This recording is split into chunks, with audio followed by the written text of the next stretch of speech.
Greetings and welcome to another episode, brief, of Multiple Personalities. I'm your host, Alexander Wolf.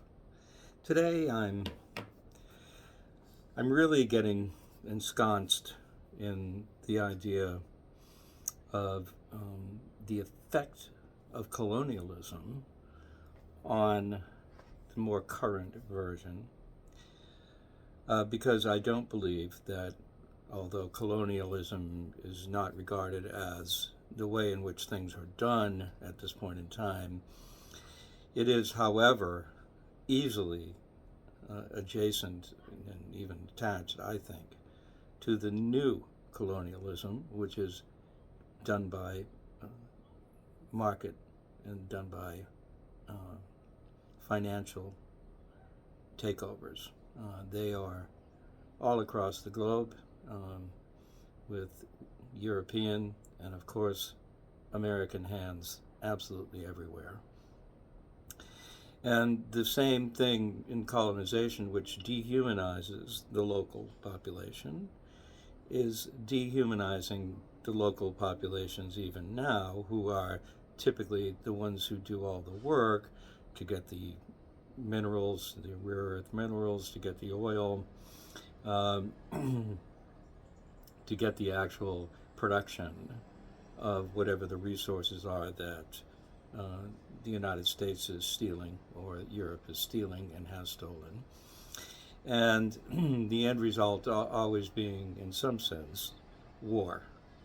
And we have wars of many types going on. So we have technological wars. We have wars on the ground, literal physical combat. We have wars of ideas, of ideologies. We have wars of gender. We have wars of free speech, and so forth and so on. The list almost seems endless of how many conflicts we can involve ourselves in at one time. We're quite capable, apparently, of doing a lot of conflicts. And then they become personal conflicts with our neighbors or with our family members and so on. So I think the new colonialism is capitalism. It has morphed itself into, more of a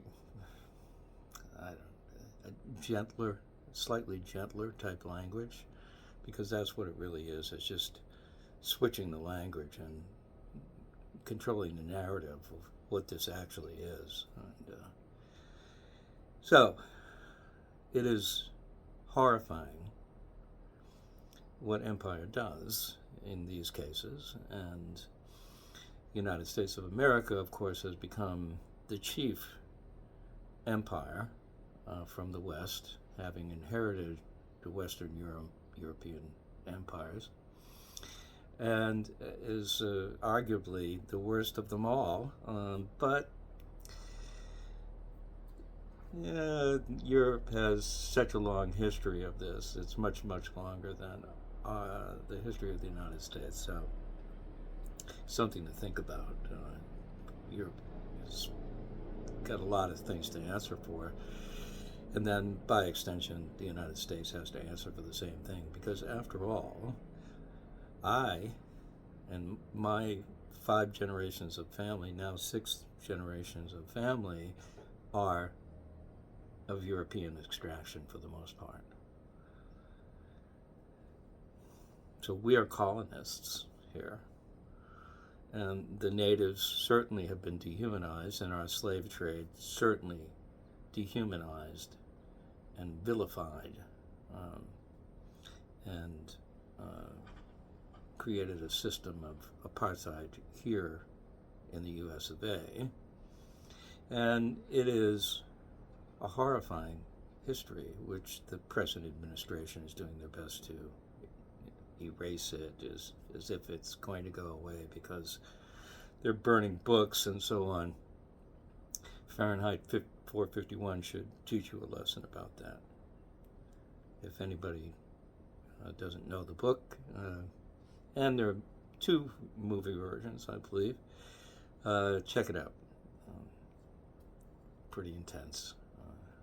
And talks about the book burners as opposed to those who want to read. So, people have to consider what this all means.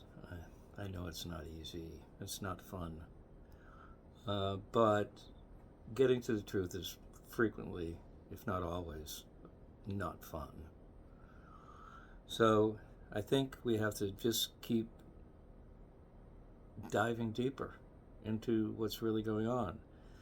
If you want a world where you can be free to be who you are, as long as you do no harm, where you can raise your family in safety, where you can have the food you need, the shelter you need, the clothing you need, the education you need. I think, and a empathy for your neighbors, a compassion for your neighbors, the verb, I believe, that love is. And so that's what I have to say. Thanks for checking this out. A few people that do. I love you. Be well.